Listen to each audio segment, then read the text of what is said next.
Bismillahirrahmanirrahim. Assalamualaikum warahmatullahi wabarakatuh. Selamat pagi, siang, sore, ataupun malam, dimanapun kawan-kawan semuanya berada. Semoga selalu dalam lindungan Allah Subhanahu wa Ta'ala, diberikan kesehatan, keselamatan, dan tentunya kebahagiaan.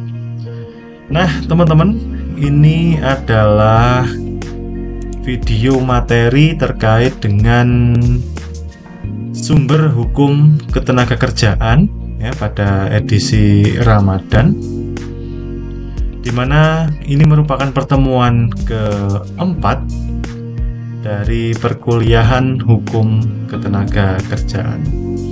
Oke teman-teman, jadi kita akan membahas soal sumber hukum ketenagakerjaan. Nah, sumber hukum itu sendiri terbagi menjadi dua. Yang pertama adalah sumber hukum material dan sumber hukum formil. Ya, saya kasih tahu dulu bahwa ini berbeda dengan hukum material dan hukum formil. Kalau kita berbicara terkait dengan hukum material, kita berbicara terkait dengan aspek aturan, apa yang dilarang, apa yang diperbolehkan. Kalau kita berbicara hukum formil, nah kita berbicara terkait hukum acaranya, entah itu hukum acara perdata, hukum acara pidana, hukum acara tun, dan lain sebagainya. Nah, ini berbeda dengan sumber hukum material maupun sumber hukum formil. Ya, itu dulu. Dipahami terlebih dahulu ya, bahwa sumber hukum material dan sumber hukum formil itu berbeda dengan hukum material dan hukum formil.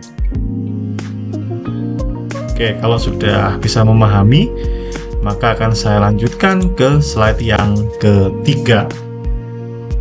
Nah, kita mulai terlebih dahulu ya dari pengertian apa sih sebenarnya sumber hukum itu sendiri. Nah, tentunya kalau kita berbicara sumber hukum, maka kita akan berbicara soal tempat, soal asal muasalnya, di mana hukum itu ditemukan. Nah, tadi di awal sudah terbagi menjadi dua. Yang pertama ada sumber hukum material dan sumber hukum formil. Kita mulai dari sumber hukum material terlebih dahulu. Dalam slide saya tuliskan, sumber hukum material adalah tempat ditemukannya hukum, asal-muasal hukum yang menjadi faktor atau bahan yang mempengaruhi atau menentukan isi suatu hukum. Ya, jadi ini adalah sumber dari segala sumber hukum. Jadi ini sumber utamanya. Kemudian sumber hukum ini berasal dari berbagai aspek kehidupan masyarakat yang membentuk norma-norma hukum, seperti nilai-nilai sosial, nilai politik, ekonomi, budaya, moral, dan yang belum saya tulis di sini bahkan mungkin agama. Dari situlah kemudian hukum itu dipengaruhi oleh nilai-nilai tersebut. Ini kita tidak berbicara soal norma itu apa, kemudian bagaimana peraturannya, enggak, tapi kita berbicara soal apa yang mempengaruhi, apa yang menjadi faktor penentu dari suatu hukum.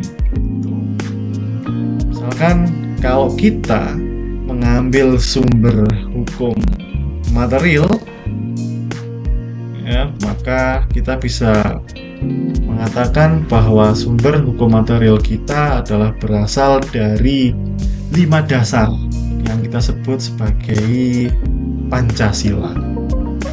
Kemudian untuk sifatnya dia dinamis, dia bisa beradaptasi dengan perubahan zaman, sehingga karakternya tidak mungkin secara kaku gitu ya, sehingga dia tidak bisa beradaptasi, tetapi kemudian dia dinamis, dia bisa beradaptasi dengan segala perubahan yang ada, kemudian mempengaruhi isi hukum, kemudian beragam sumbernya. Ya, bisa jadi dari nilai-nilai agama, nilai-nilai sosial, politik, ekonomi, budaya, moral, dan lain sebagainya. Nah, itu adalah sumber hukum material.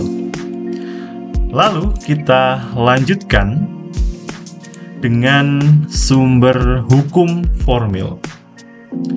Sumber hukum formil adalah tempat ditemukannya hukum berdasarkan sifat bentuknya yang tertulis atau wadahnya yang menyebabkan hukum itu berlaku dan memiliki kekuatan untuk mengikat. Sumber ini juga merupakan penyebab hukum itu dapat berwujud sehingga dapat diberlakukan dalam suatu negara.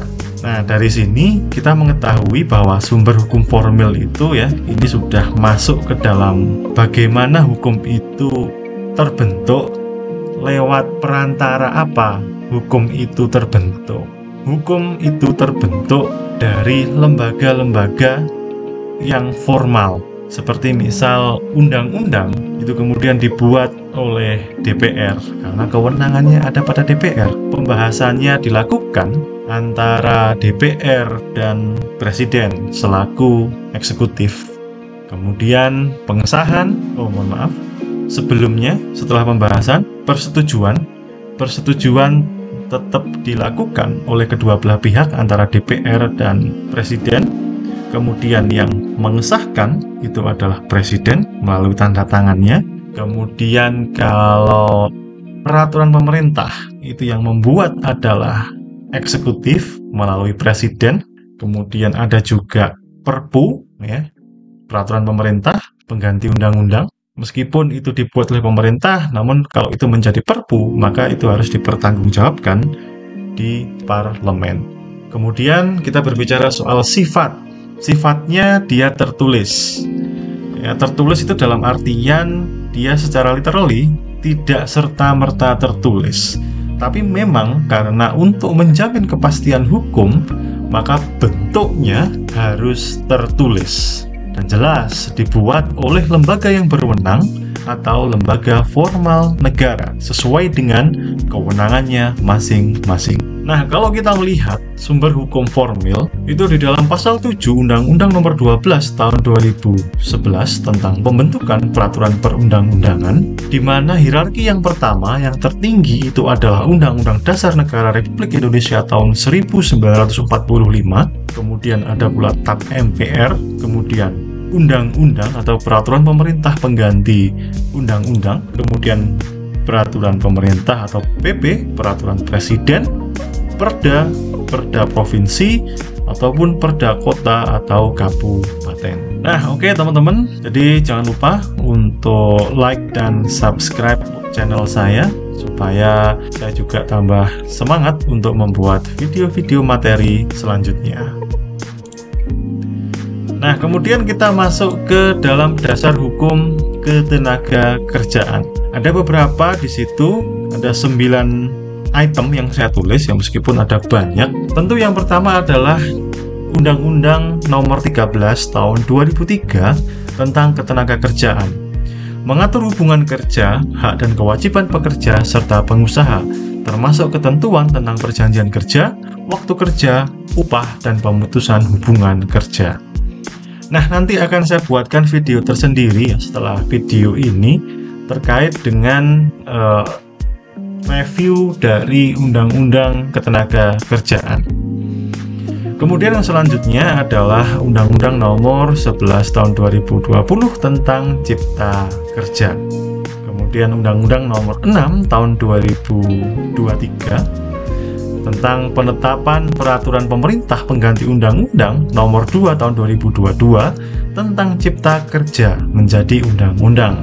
Nah, ini peraturan yang masih dengan segudang isunya, segudang kontroversinya. Nah, perlahan-lahan coba kita akan bahas juga karena di dalamnya itu mengatur tentang ketenaga kerjaan, termasuk perjanjian kerja waktu tertentu, pekerja alih daya, dan upah minimum. Kemudian yang nomor 4 itu adalah Undang-Undang Nomor 2 Tahun 2004 tentang penyelesaian perselisihan hubungan industrial yang mengatur tata cara penyelesaian perselisihan antara pekerja dan pengusaha melalui mediasi, konsiliasi, dan arbitrase. Kemudian nomor 5, Undang-Undang Nomor 40 Tahun 2004 tentang Sistem Jaminan Nasional. 6, Undang-Undang Nomor 24 Tahun 2011 tentang Badan Penyelenggara Jaminan Sosial atau BPJS. 7, Peraturan Pemerintah Nomor 35 Tahun 2021. 8, Peraturan Pemerintah Nomor 36 Tahun 2021. Dan Peraturan Pemerintah Nomor 37 Tahun 2021. Nah, mungkin setelah video ini saya hanya akan fokus dulu kepada Undang-Undang Nomor 13 Tahun 2003 dan Undang-Undang Cipta Kerja. Karena pengaturan terkait dengan ketenagakerjaan atau perburuhan itu ada di situ. Nah, itu aja teman-teman untuk materi dari sumber hukum ketenagakerjaan.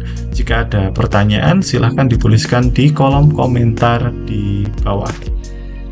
Kemudian untuk mata kuliah yang saya ampu, terdapat tugas yang harus teman-teman kerjakan, yaitu adalah membuat outline tentang Undang-Undang Nomor 13 Tahun 2003 tentang ketenagakerjaan. Untuk teknisnya itu tulis tangan, kemudian silahkan nanti difoto, diunggah dalam bentuk PDF di Google Classroom ya, sesuai dengan form yang telah saya sediakan. Oke, demikian untuk video materi kali ini. Semoga bermanfaat. Saya akhiri. Wassalamualaikum warahmatullahi wabarakatuh. Ciao.